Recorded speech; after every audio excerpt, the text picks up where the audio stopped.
Debit cards and credit cards, we all have them and use them on a daily basis. But did you know how easy it is for scammers to steal your card information?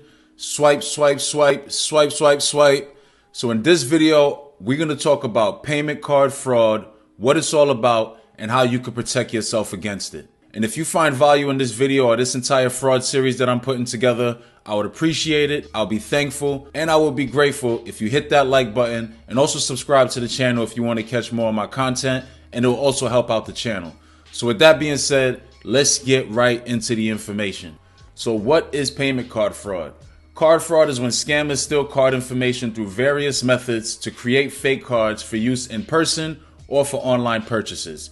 Card fraud can also be accomplished through identity theft, when scammers steal people's information, and then with that information they open accounts or lines of credit and they go ham and do a bunch of fraud on your name. Payment card fraud is an extremely popular fraud technique worldwide. Check this out. In 2018, approximately $24 billion was lost from this fraud technique. And many reports that I see online is expecting that payment card fraud is expected to exceed $40 billion by 2027, which is insane. And also 47% of card fraud happens right here in the United States. Card fraud is extremely popular. You see it all over social media and pretty much every single rapper is talking about it. The reason for this is because this scam is very easy. All scammers need to pull this off is the card number, the expiration date, the name on the card, and the CVC code or the card verification code. Now, it's important to point out that there's two different types of card verification codes. There's the CVC1 code and the CVC2 code, and they both have different purposes. The CVC1 code is programmed directly into the magnetic strip on the back of our cards, and we do not see that. And the CVC1 code lets banks know that the card is being used in person because it's a physical swipe. Now you have the CVC2 code. That's the 3 or 4 digit number that you see on the back of your card next to your signature. And that lets banks know that the card is being used remotely. And that's why you have to enter that information every time you make an online purchase. So it's really important you understand the difference between these two codes. Now, it may seem really difficult for a scammer to be able to get their hands on all this information, but I'm sorry, it's actually extremely easy because in this day and age, with all the information and data that we have floating out there, there's so many points that you could get your information stolen. And also, that magnetic strip makes it extremely easy for information to be stolen because the majority of the information needed to make a fake card is right on that magnetic strip. Now, once the scammer has the information, it depends on which set of information they have. That's going to determine the route that they take to pull off this scam. Now remember, there's the CVC1 code and the CVC2 code. If they have the CVC1 code, the most that the scammer can do is create fake cards and attempt to use it in person by physically swiping the card.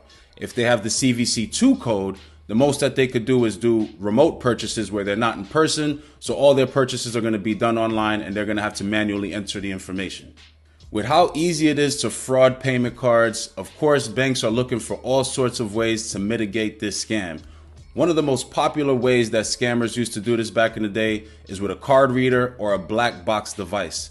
The way that this device works is anytime you run a card through there, it reads all the information on the magnetic strip. And remember, that information is the name, the card number, the expiration number, and the CVC1 code. And that is all they need to make a fake card. In addition to this, scammers are usually working with people who run into a bunch of cards. So that's usually your bank tellers, your waitress, your waiter, anyone who has access to a bunch of different cards.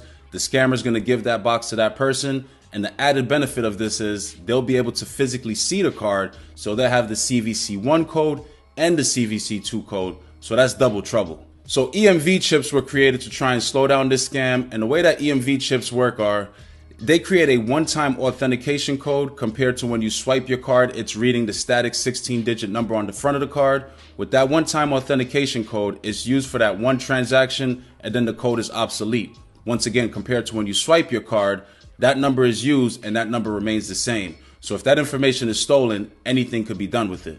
So when you input your card into an EMV terminal, it makes it much more difficult for your information to be stolen, but it's still not impossible. EMV chips have been helpful in defending against card reader scams, but of course scammers have found a way around that, and the new thing that's hit the streets is called a skimming device. A skimming device is a thin device that goes into an EMV payment terminal, and it has the ability to capture the information on an EMV chip. And now I know I said the EMV chip creates a one-time authentication code for transactions, but it also has the information that's found on the magnetic strip. So when the shimming device captures the information on the EMV card, the scammer now has the ability to create a fake card with the information that they get off the device. All right, so I found this video on YouTube. Shout out to the Fourth Word Star Telegram YouTube page. But this just shows how easy it is to install this ATM shimmer. So they just put it into this device, jam it into the ATM, and then you put the card in there. And it really seems like it's that simple. Pull the card out. Then you can see here they're testing it to make sure it works. And it's just crazy how fast they're able to install this. And it's that simple. They steal your information. See, puts in the PIN number and confirm it's working. And here you can see this diagram just to show how simple this device, this shimming device works.